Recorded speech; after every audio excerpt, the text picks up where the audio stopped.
at 10:30 here on Granada Main Streets continues to monitor what measures are being taken to tackle crime in the region. But now the news. Police believe the Ealing bomber's been caught on camera. Disturbing figures suggest we could be heading for a recession. Fresh concern over the health of Princess Margaret. And Star Wars, what Nicole said about her divorce from Tom.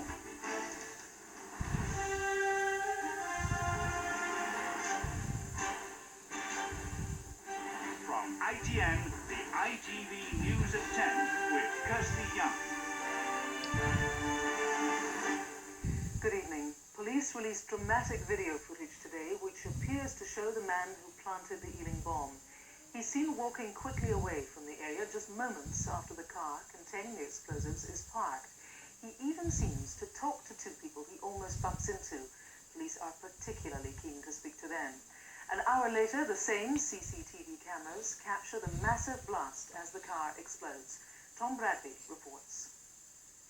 In this surveillance camera footage, you can clearly see the grey Saab that contained the Ealing bomb abandoned on the left-hand side of the road. Its lights still on. The police say the bomber got out, crossed the road, and can be seen here coming close to and perhaps bumping into two people outside a food and wine shop as he escapes. Detectives would like this pair to come forward immediately.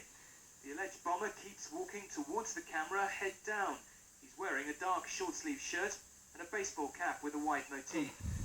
50 minutes later, the bomb still hasn't gone off, but as the police are trying to clear the scene, acting upon vague warnings, a group of people walk past the car. A few minutes later, the bomb explodes. One passerby at least was extremely close. This was the aftermath filmed on amateur video, which shows just how many people were around. It's difficult to be sure why Ealing Broadway was chosen. One theory is that those behind the bombing are living outside London somewhere, and this location was conveniently close to the outskirts of the capital. It was busy too, which makes the terrorist task easier, but increases the risk of serious casualties.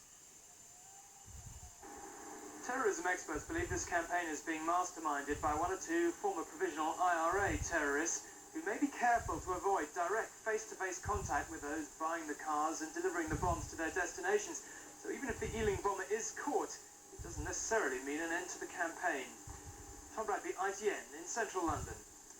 The provisional IRA proposed a way of putting its weapons out of use today. The International Commission overseeing decommissioning said it was a good plan and could resolve one of the main sticking points of the peace process. The Ulster Unionists, though, disagreed. They said it lacked specific detail. From Belfast, here's Mark Webster.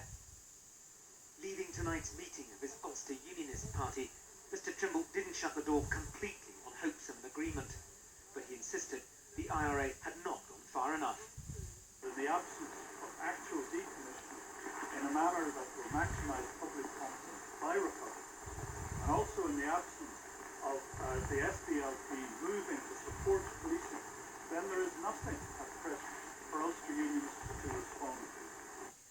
But General de Chastelain's independent body on decommissioning said it was convinced by the IRA's proposals on how it will destroy its weapons.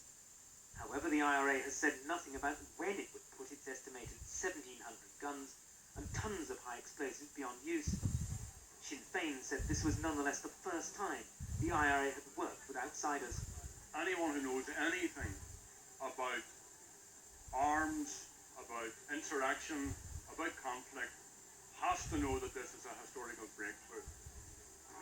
The Ulster Unionists will meet here again tomorrow for further discussions, but it does look like they're saying without further moves by the IRA and actual decommissioning, there can be no future for the peace agreement. Mark Webster, ITN, Belfast. One of the clearest signs yet that Britain is on the verge of a full-blown recession emerged today. Manufacturing output fell for the second quarter running, confirming that that part of the economy at least is officially shrinking. There was some hope, though, from strong retail figures. Chris Troy explains. Experts say what now keeps us from full economic decline is the ordinary British shopper. New figures tonight show a rise in high street spending, but today also brought the worst industrial news for a decade. Manufacturing was this morning declared officially in recession. Factory production is down 2%. There's now been 6 months of decline. World economic problems and a high pound mean exports have shriveled. This metal processor in Birmingham says there'll be a ripple effect. Painters, platers, all these industries are dependent on each other, and the manufacturing section as such obviously brings an extraordinary wealth to the town and provides employment. But tonight's new retail figures are a contrast to the gloom. Sales rose almost 8.5%. Tonight's figures show the 8th consecutive rise in high street sales. Despite fears of recession and unemployment, the British consumer is spending. And whilst things like CDs and DVDs may be life's little luxuries, they are making a big difference to the economy, leading this latest sales surge. New car buying is also up 11%. This Newcastle furnishings trader says people are shopping, but carefully. They're being much more price conscious about what they might buy, and they have to justify to themselves that that's okay for them to have that. The big question tonight, can consumer confidence continue?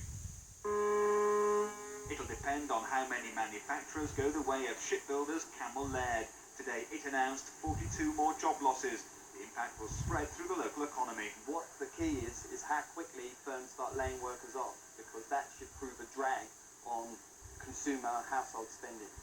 Tonight we have the worst manufacturing picture for 10 years, but the lowest mortgage rates and unemployment for a generation.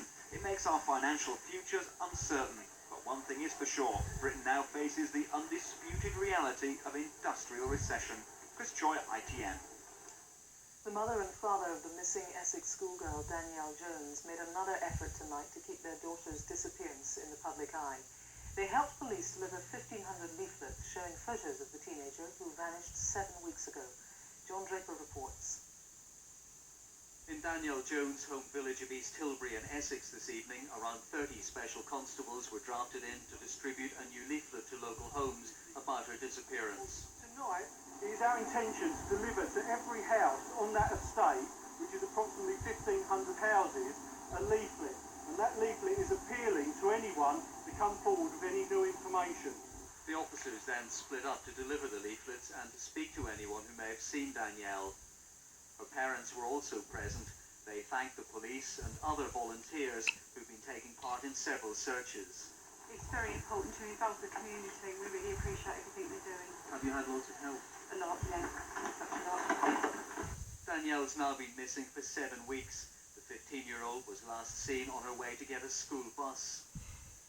This exercise by the police and Danielle's parents is partly to try and jog people's memories to see if they can recall anything about the day she disappeared, but it's also to try and keep in the public eye the case of this missing child. Police, though, concede that hopes of finding her are now fading. John Draper, ITN, Essex. A doctor who gives children controversial single vaccines to combat measles, mumps and rubella instead of the combined 3-in-1 jab was today ordered to appear before the General Medical Council. Peter Mansfield from Worcester could now face a ban. The former GP, who's paid by parents for the injections, says he just wants to offer families a choice. Farmers under fire for the amount of compensation they've received because of foot and mouth went on the offensive today. Those who'd spent years and years developing purebred stocks only to be forced to slaughter them said they'd need all the money they could get. Harry Smith reports. As we walked round his